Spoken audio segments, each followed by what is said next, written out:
کراچی کی عوام Peoples party کے ڈاکٹر عاصم کے خلاف کھڑی ہو گئی۔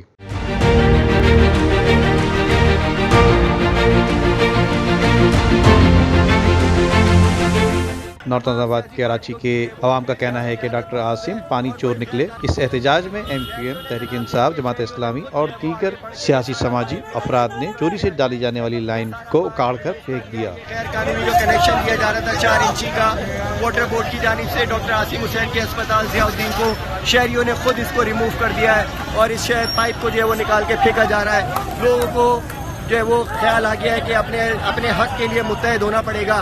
ڈاکٹر عاصم حسین کو خیال کرنا چاہیے، واٹر بورڈ کے حکام کو خیال کرنا چاہیے۔ دیکھیں یہاں پہ تمام سیاسی پارٹیاں موجود ہیں۔ مظاہرین کا کہنا ہے کہ ڈاکٹر عاصم ضیاء الدین اسپتال جو کمرشل اسپتال ہے، اس کو پانی پہنچانے کے لیے 48 انچ قطر کی لائن سے چوری کی لائن ڈال رہے تھے، جس کو عوام الناس نے اکھاڑ کر پھینک دیا۔